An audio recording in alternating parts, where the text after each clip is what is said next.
Hello. This week I thought I'd share with you some of my guilty purchases. I know I said I wasn't going to be purchasing until I got through all my backlog, but you know how it is. Anyway, these first two buildings. If you're a fan of Band of Brothers, you'll probably recognise them. You know when Winters is cajoling his troops to move forward and they're just taking cover as they're going into Carentan, and he's literally having to like kick them out the trenches to get them moving. Well, this is the edge of town that they come into, and these two buildings you'll see as they make their way towards town, and the just here is where the Café Normandy is when you first see it. So they have to come up this road and tackle that. So these are those two buildings. And I needed a few more that were battle damaged as well. This one's not, but it was such an iconic one to have there.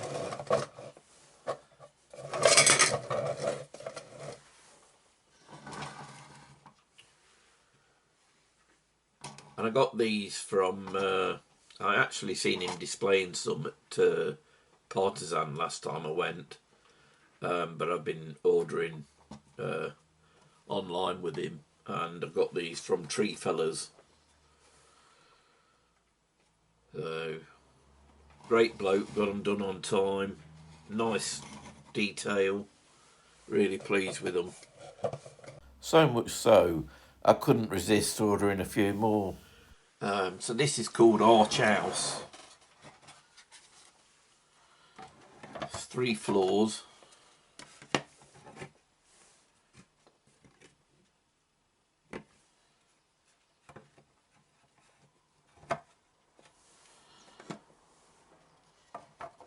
Very much in the style of the the arches that I built, the shop ones. So it's going to give me a good look of Carentan when I'm playing that. But I love the detail of this one. It's such a distinctive building as well. As you can see, the detailing on it is great. The printing's really nice.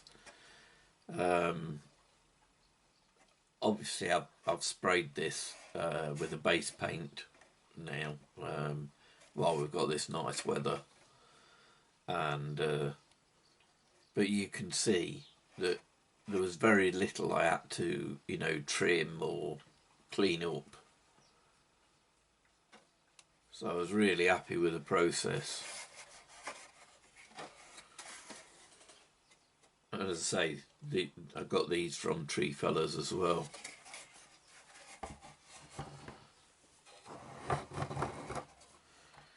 But that's got plenty of options for play. So, I'm thinking with these new additions I could make a pretty good fist of, something that looks a bit like Carentan anyway. Well, it'll certainly be good enough for me. I'm not, as you know, I've not got like a built layout, so it's never going to have the detail of that. Mine's just a table that I lay it out on, but nevertheless, I think I should be pretty pleased with the look of it once these are all painted up. I shan't bring you along for the painting of these ones though, because I think you've seen me do enough of these now. But I just had to show you these. So probably the next time you see these, it'll be more of a, show you how they ended up when I'd finished them. So that's that one. Right, so this next one is a famous hotel from Carentan, and you see it in a lot of the photographs. Just put this sign in place for you. I am going to absolutely kill this when I'm trying to say it, because Hotel de Soleil Levant and Désir Ungouf Restaurateur. So that's going to go on there when it's built. But you do see this in a lot of the old photographs. So for me, it was another iconic building that I just had to include in the table. I can see this featuring in a fair few battles between my Fallschirmjägers and American Airborne. That's for sure. But I mean, it's a nice enough building to use in its own right in a variety of settings. Really, I think I can get away with it. But certainly, it's going to make a big impact on my Carentan table. Right, so this last one is a water tower. Now, I saw a lot of these when I was going around Normandy. There was one I particularly noticed where the British Airborne landed. And I just thought it'd be a useful little building, really, to put in a variety of scenarios. So, be a great sniper spot or a, forward observer spot. So let's pop over to my next guilty purchase. Right, so the second half of this show and confess is some books that I've been picking up. Now, you know that I'm going to be specialising in Normandy, and basically I just wanted to flesh out my Normandy collection of books. I've got quite a lot of books on Normandy, but I wanted to flesh it out and get a bit more detail. And the first thing I spotted several of these all together in a second-hand bookshop, and they're in great condition. They obviously came out a fair while ago, but I picked them up, and then I managed to fill the rest of the collection. Over time, I've seen some in another shop that had like a second-hand area. I picked two of them up at that war reenactment show that I went to, and the rest, from eBay and online bookshops. And basically, each one, you've got the beaches all there, but then you've got sectional books that cover different battles and different areas, and they're not just what it says on the spine either. They cover little actions in the same area or follow-on actions. So say like this one where it's just got Orne, you've got a lot of the actions in and around Pegasus, including the British Airborne landing that I was talking about. So, and they're nice books. You're either a book person or you're not. I mean, I like the internet, but I do like having a book in my hand. And these are great because they've got lots of maps and pictures of then and now. And I think they're written as well with travelling there in mind, because it starts telling you how to get to things and what to look for in this back section, which is interesting as well. I'd love to go to Normandy again, but I'm afraid money won't allow at the minute. But the other good thing about this, aside from, if I'm trying to create a particular battle, getting a bit more read up on that specific event, you've also got some really useful pictures, that you can use for building and, like painting your tanks and looking at how they've got things laid out. I love having contemporary photographs to work from.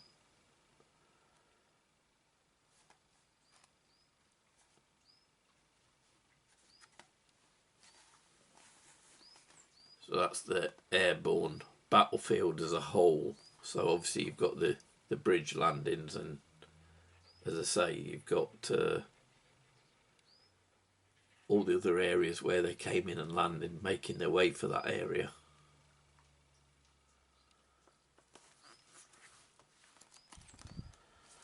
So, I mean, I won't go through every one of them, but this is one on Juno. which I thought would come in handy when I'm doing some more Canadian action as well. But you get details, like I say, for when you're building your vehicles and when you're building any buildings. It just helps you get that bit more detail in.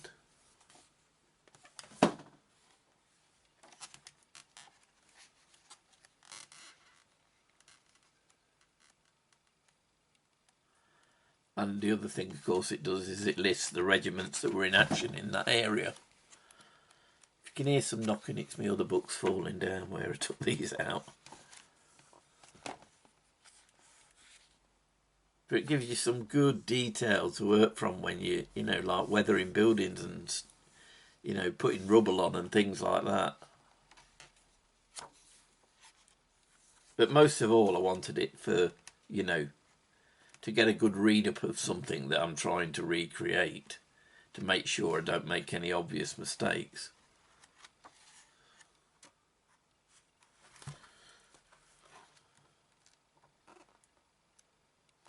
And it's a good reference point for me because with this Ed thing that I had, the tumour thing, my short-term memory is very kind of dodgy.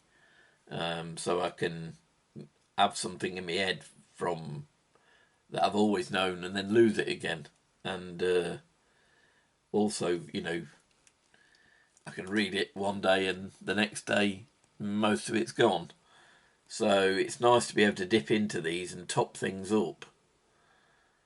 As you can probably tell through the video that I'm stretching for words and and actions and specific details about landings, because unless I top it up, it's gone again, I'm afraid. This one was a big buy, really. I'm not going to lie, it was an expensive book, but it is brilliant. It's in French and English, because obviously it's been translated. The first time I saw this was when I was in Normandy. Our guide had it, and I was drooling over it then, because some of the photographs in here I have never ever seen before, and it's all of the British action,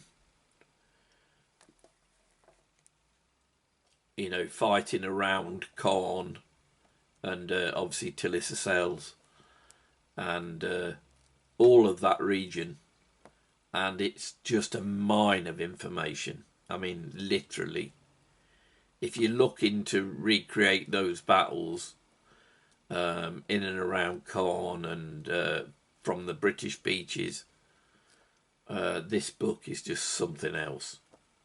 And as I say, you know, when you do get books and things, you get used to seeing, you know, the same photos in lots of different books, but there's photos in here that I've just never seen anywhere else.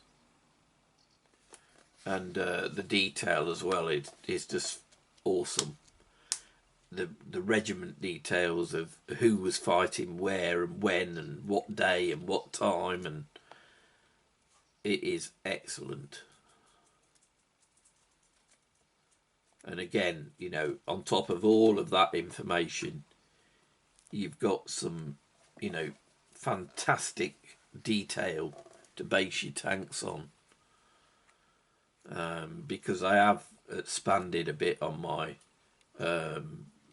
British vehicles, and I've also recently been working on a lot of Canadian vehicles as well. I think I put the first one out. What was it? The Kangaroo Priest and the Ram Kangaroo. But the details that I'm getting from these books are just, you know, yeah. As I say, it's just a pity I can't keep it all in my head. But this keeps me topped up, so I'll do all right.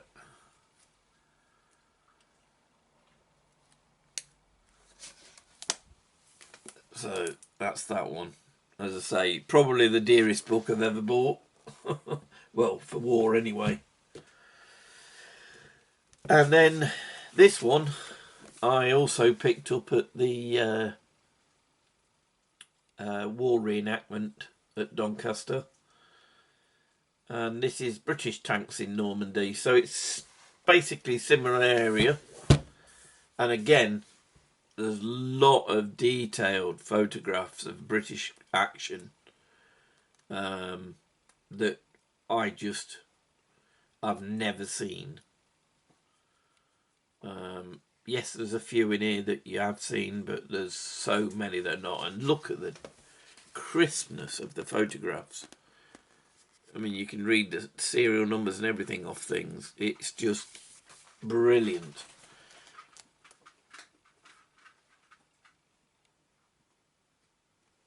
You've got these colour plates as well.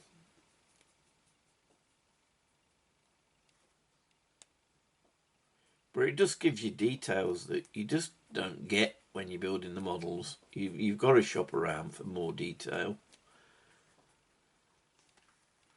Look, you've got, there's a ram kangaroo, and no, is that a priest? Yeah, it's a priest, isn't it?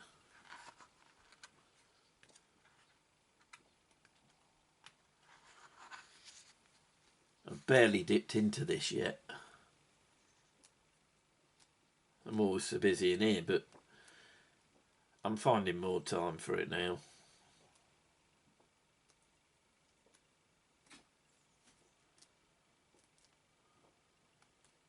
But you can see the detail, can't you, of the photographs. And as I say, it tells you about all the regiments that were involved. Gives you a bit of, you know, read up of their part in different actions.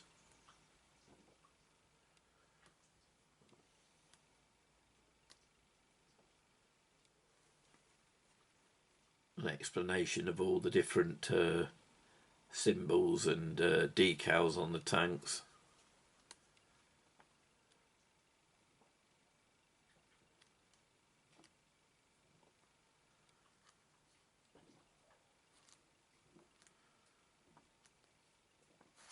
Right, so that's my confession. As you can see, I have over time been slightly cheating and buying a few extras, but I am genuinely, you know, I'm holding back now.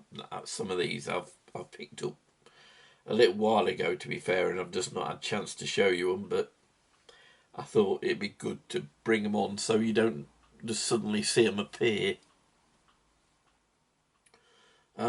But I can definitely recommend these two books, but as I say, that one, you know, you've got to really be into the British action to want to buy that one because it is a bit dearer. These, if you look out, you'll pick them up in lots of second-hand shops, and you can get them for as little as £3. I mean, one of them I even picked up for £1.50 in one bookshop. So it doesn't cost so much to put this collection together, and they're a decent book. This one was like, I'd not seen this book, so I wasn't looking for it. And to be fair, I took it on trust. You know, obviously I looked at the back and I looked at the front, and I was speaking to the chap in the bookshop, and he was telling me how detailed it was. But it was the last one he'd got, and it was sealed. So I had to take his word for it, but he was a decent bloke. And when I opened it, I wasn't disappointed. So I'm going to be dipping into these as I, you know, build upon my Normandy collection. But I am, in the meanwhile, going back to basically trying to get everything, you know, up to date, so I can add to it over time. And I think if you look back over the last few videos, you can see that I'm making big inroads. I mean, I've built my Canadian Army. I've built my new American Airborne that I've got to paint. Done several vehicles, several buildings. So I am actually knocking it down. So that's my excuse anyway. Right, I'll wrap this one up. I'll see you again soon. Hope you'll forgive me for cheating and adding to my pile, but I can't believe any of you lot out there are not doing the same from time to time. You see something, you want it, don't you? Right. I'll see you again soon. Bye.